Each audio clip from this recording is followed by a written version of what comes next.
เบากล้องเป็นหยังคือบ่เว้าคือเบาเขียวบ่เข้าข้างเบาเขียวเพราะว่าบางคนก็ว่านะข้อยถ้าว่าเจ้าบ่เข้าข้างเบาเขียวเบาเขียวเลาเว้าถูกเดะอาเป็นหยังเจ้าคือสิบ่มักเลาเบากล้องบ่แม่นว่าบ่มักเพิ่นเด้อพี่น้องคือเบากล้องก็มักเพิ่นเนาะก็กับการแสดงที่เลากล้าแสดงความคิดเห็นกล้าเว้ากล้าจางต่างๆนานาในที่เฮาบ่กล้าเข้าถึง ถ้าว่าเราเป็นใหญ่อันนั้นคือจังว่าอีกอย่างหนึ่งเนาะเป็นใหญ่ในที่นี้คือว่าเรามีอำนาจบารมีต่างๆนานาเข้าถึงได้ทุกคนถึกเข้าถึงได้ทุกซอกทุกมุมของประเทศของบ้านของเมืองอันนั้นคือใหญ่แล้วเรากล้าเว้ากล้าจาได้เนาะพี่น้องเนาะถ้าเราเป็นมดเป็นแมงเนาะเราบ่ได้อยู่ในสายตาเขาเลยเนาะแล้วการที่เขาเจ้าพากันบอกกล่าวสั่งสอนกันต่อๆกันมานี่ มันก็เข้าซึมเข้าในสายเลือดอ่าคนลาวของเฮาเนาะพี่น้องเนาะคือพี่น้องคงจะเข้าใจเนาะบ่กองเว้ากล่าวๆออกมาประมาณนี้สบายดีสวัสดีครับพ่อแม่พี่น้องสุขทุกคนทั้งฝั่งไทยฝั่งลาวเด้อพี่น้องเด้อมีหลายๆคอมเมนต์เนาะแล้วก็หลายๆแฟนเพจต่างๆนานาที่เพิ่นพากันแชร์กันเข้ามาเนาะพี่น้องเนาะบ่กล้องเว้าเรื่องเบาเขียวแหน่คือหายเงียบไปโดนแท้บางคนก็ว่าเนาะ ก็คือเรื่องราวเรื่องนี้เนาะบ่ก้องก็เคยได้เฮ็ดคลิปหนึ่งของเบาเขียวเนาะที่เลาเว้าอันสิว่าจั่งใดก้าวก่ายเรื่องราวของผู้หลักผู้ใหญ่ในบ้านในเมืองเนาะแล้วก็เรื่องราวของเขมรเบากล้องเป็นหยังคือบ่เว้าคือเบาเขียวบ่เข้าข้างเบาเขียวเพราะว่าบางคนก็ว่านะข้อยถ้าว่าเจ้าบ่เข้าข้างเบาเขียวเบาเขียวเลาเว้าถูกเดะเออเป็นหยังเจ้าคือสิบ่มักเลาเบากล้องบ่แม่นว่าบ่มักเพิ่นเด้อพี่น้องคือเบากล้องก็มัก เพิ่นเนาะก็กับการแสดงที่เรากล้าแสดงความคิดเห็นกล้าเว้ากล้าจางต่างๆนานาในที่เราบ่กล้าเข้าถึงเรากล้าออกมาเว้านะพี่น้องอันนี้ก็เรื่องราวเรื่องนี้เนาะคือเบากล้องเคยเห็นเป็นตัวอย่างหลายๆคนเนาะแต่ก่อนเบากล้องก็เคยคิดเออเคยคิดเคยคิดแบบสิเฮ็ดคลิปเรื่องราวเรื่องแบบนี้ออกมาชี้แจงก็มีหลายๆคนได้ก็หายเงียบไปพี่น้องก็คือเราคิดได้ว่าการที่เรามาอยู่บ้านอยู่เมืองเพิ่นเนาะการที่เรากำเนิดอยู่บ้านอยู่เมืองเพิ่นเนาะมันบ่แม่นว่าเราจะมีสิทธิ์ได้ทุกอย่างทุกแนวเนาะคือว่าถ้าว่าเราเป็นใหญ่อันนั้นคือจังว่าอีกอย่างหนึ่งเนาะ เป็นใหญ่ในที่นี้คือว่าเรามีอำนาจบารมีต่างๆนานาเข้าถึงได้ทุกคนถึกเข้าถึงได้ทุกซอกทุกมุมของประเทศของบ้านของเมืองอันนั้นคือใหญ่แล้วเรากล้าเว้ากล้าจาได้เนาะพี่น้องเนาะถ้าเราเป็นมดเป็นแมงเนาะเราบ่ได้อยู่ในสายตาเขาเลยเนาะแล้วการที่เขาเจ้าพากันบอกกล่าวสั่งสอนกันต่อๆกันมานี่มันก็เข้าซึมเข้าในสายเลือด อาคนลาวของเฮาเนาะพี่น้องเนาะคือพี่น้องคงจะเข้าใจเนาะเบากล้องเว้ากล่าวๆออกมาประมาณนี้เป็นหยังเบากล้องคือบ่ออกมาเว้าแล้วบ่เข้าข้างเบาเขียวคือบ่มาชี้แจงเรื่องราวต่างๆนานาคือเบาเขียวแหน่มาวิพากษ์วิจารณ์คือเบาเขียวแหน่อันนี้แหละเบากล้องอยากออกมาตอบให้พี่น้องฟังเนาะก็คือเบากล้องนี่ก็คือมีครอบมีครัวแล้วเนาะพี่น้องเนาะถ้า คนลาวคนใดกล้าเว้าเรื่องราวในการเมืองหรือก้าวก่ายเสียดสีอ่าการเมืองต่างๆในประเทศลาวเนาะบุคคลนั้นจะถูกวิพากษ์วิจารณ์จากประชาชนเนาะหลายๆคนหลายๆภาคส่วนเนาะพี่น้องเนาะเรื่องเล่าวเรื่องนี้เบากล้องเจอมากับตัวแล้วเนาะอืมบ่แม่นว่าเบากล้องขี้คร้าดหรือจั่งใดเนาะหรือว่าย้านจั่งใดเนาะ บ่กล้องเป็นห่วงลูกห่วงหลานเป็นห่วงลูกห่วงเมียเป็นห่วงพ่อแม่ที่ต้องดูแลที่เขาเจ้าบ่มีคนดูแลเท่าเราเป็นหยังไปเนาะแล้วไผจะเบิ่งพ่อแม่เราเนาะเบิ่งลูกเบิ่งเมียเราเนาะแม่นอยู่เออยอดวิวมันหอมหวานเนาะมันเฮ็ดให้คนว่าคิดว่ามันมีรายได้หลายแล้วยอดเหรียญมันหลายขึ้นแต่ว่าความเป็นจริงในชีวิตการเป็นจริงเราบ่ได้แม่นจะอยู่ในหน้ากล้องตลอดเดะ เราต้องไปใช้ชีวิตกับคนอื่นเดะเราต้องไปนั่นไปนี่ต้องไปเบิ่งนั่นเบิ่งนี่บ่แม่นว่าเราจะแม่นอยู่เราอยากเห็นคนคอมเมนต์เห็น พ่อแม่พี่น้องเพิ่นให้กำลังใจแต่บางคนที่เขาเจ้าให้กำลังใจมันก็ดีแต่บางคนที่เขาเจ้าอีกมุมมองหนึ่งคือเหมือนแบบให้แบบว่าอยากยั่วยุให้เรามันมันแม่นอยู่แบบความมันดังอะนะพี่น้องมันแม่นอยู่ดอกแต่ว่ามันจั่งใดมันติดในคอเบากล้องนะมันติดในลิ้นน่ะมันออกบ่ได้จริงๆนะเออ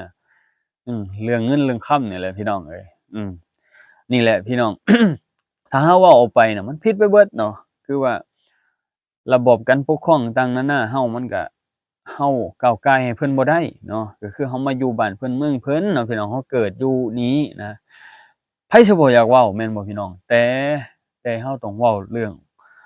กรอบของเราแหน่เนาะการปกครองของเราแหน่เนาะถ้าว่าเราบ่ห่วงหน้าห่วงหลังอยากเว้าหยังก็เว้านั่นเว้าได้เนาะถ้าว่าเราบ่ห่วงหน้าห่วงหลังบ่ห่วง ครอบครัวเจ้าของว่าเจ้าของเบิดภาระแล้วบ่หั้นนะแม่นอยู่อยากได้ความเป็นบ้านเฮาชีวิตเฮาจริงๆหั้นนะแม่นอยู่อืมอยากให้ความยุติธรรมคนที่เขาเดือดร้อนบางบางอย่างบางสิ่งการที่เขาเจ้านำเสนอออกมาน่ะพี่น้องมันจะตรงข้ามกับความจริงหรือว่ามีความจริงแต่ว่าเพิ่นนำเสนอบ่ได้ย้านบ้านเฮาเมืองเฮา เพิ่นมองบ่ดีนะพี่น้องเพิ่นบ่อยากให้แนวลบๆออกไปนะพี่น้องบ้านเฮามันเป็นเมืองสงบบ้านเฮาเป็นประเทศที่สงบอะนะก็พากันอยู่มะแมะๆอย่าไปยุ่งกับอันนี้นะผู้หลักผู้ใหญ่เพิ่นจะบอกกล่าวประมาณนี้เนาะที่เฮาได้ยินมาแล้วก็เหมือนแต่ก่อนนะบ่าวกล้องจะเว้าสู่ฟังเรื่องราวเรื่องแบบนี้แหละเนาะคือเบาเขียวก็ได้เนาะพี่น้องเนาะก็คือบ่าวกล้องก็บ่ได้เว้าเพิ่นเดะว่าเพิ่นสิเป็นแนวใดก็ แล้วแต่กรรมแต่เวรเนาะเฮาก็สู้ชีวิตแล้วแต่กรรมแต่เวรเฮาคือกันเนาะเลาก็แล้วแต่กรรมแต่เวรเลาจะเป็นลักษณะแนวใดเบาเขียวแล้วก็เป็นบุคคลหนึ่งที่กล้าเว้ากล้าจาเนาะโต้ตอบกับบุคคลที่คอมเมนต์ให้เลาเว้าแล้วก็โต้ตอบคลิปต่างๆนานาที่เขาเจ้าเอาไปมิกกันเนาะพี่น้องเนาะโต้ตอบแล้วก็ดุเดือดแล้วแหละเนาะบางคนก็แนะนำให้เลา เศร้าสาล่ะเอ้ยบางคนก็ว่าเนาะเศร้าสาเนาะเรื่องราวเรื่องนี้น้องบ่เห็นตัวอย่างบ่เนาะที่คนลาวออกมาเว้าลักษณะแบบนี้ก็คือว่าก้าวก่ายเรื่องราวของผู้หลักผู้ใหญ่ในบ้านในเมืองหรือบ้านเมืองเฮาเป็นลักษณะแบบใดเฮาไปเปิดเผยให้สาธารณะเอ่อเขารับรู้ในมุมบ้านเมืองเฮาในด้านมืดต่างๆนานาที่คนเขาเข้าบ่ถึง แล้วมานำเสนอให้เสียหน้าเสียตาบ้านเมืองคือคือบ้านเมืองบ่กล้องประเทศบ่กล้องเขาเจ้าบ่อยากให้เว้าเรื่องราวแบบนี้นะพี่น้องคนไทยเพิ่นก็ฮู้คือกันเนาะมันก็มันการที่เราจะเว้าได้น่ะมันขึ้นกับประเทศอีกเด้อพี่น้องประเทศที่เพิ่นเสรีจริงๆนะเสรีจริงๆน่ะเพิ่นเว้าได้เนาะพี่น้องเนาะอันนั้นประเทศของประชาชนจริงๆน่ะคือเพิ่นเว้าได้ ถ้าประเทศที่บ่แม่นประชาชนเป็นใหญ่น่ะคือเว้าไปแล้วก็ประชาชนอีกกลุ่มหนึ่งเพิ่นก็เชื่อมั่นในการปกครองบางคนก็มักในการปกครองแบบนี้แต่ว่าบ่มีปากมีเสียงเนาะถ้าว่ามีปากมีเสียงก็คือถูกกลุ่มอีกกลุ่มหนึ่งเนาะอ่ามาลงทันก็คือมาเว้ามาจามาวิพากษ์วิจารณ์ก็มาหาข่าวหารือกันมาเว้ามาจากันมาคุยกันว่าอ่า เจ้ามักแนวใดเจ้าคิดแนวใดแบบนี้เจ้าคือออกมาเว้าแบบนี้เนาะอยู่เมาะๆแมะๆเจ้าบ่มักบ่หรือเจ้าอยากได้ความยุติธรรมแบบใดเนาะพี่น้องเนาะมันจะเป็นลักษณะแบบนี้เนาะคันว่าอยู่ดีๆเฮ็ดเมาะๆแมะๆคอนเทนต์บ้านเฮาเมืองเฮาการมาเว้าชีวิตการเป็นอยู่มันมีหลายๆคอนเทนต์แหละคือแม่นอยู่ว่าการที่เฮามันได้ยอดวิวน่ะแม่นมันได้ยอดวิวหลายเนาะการที่เฮาเป็นกระแสเรื่องราวแบบนี้คือซุมื้อนี้แฮงก็ได้เนาะพี่น้องเนาะ เรื่องราวข่าวต่างๆนานามันเข้มมันข้นเพราะว่ามีศึกสงครามต่างๆนานาเฮานำเสนอแบบนั้นน่ะมันจะดีต่อยอดวิวแล้วแต่ว่ามันบ่ดีกับเฮาไปยุ่งกับเรื่องของเพิ่นเฮ็ดหยังน่ะบางคนเพิ่นก็ว่านะไปยุ่งเรื่องของเพิ่นเฮ็ดหยังเรื่องของเจ้าคือใช้ชีวิตของเจ้าไปถ้าว่าจะไปชีวิตของเจ้าชีวิตเดียวแล้วไปก้าวก่ายเรื่องของเขาเฮ็ดให้เขาเครียดเขาซังเนาะ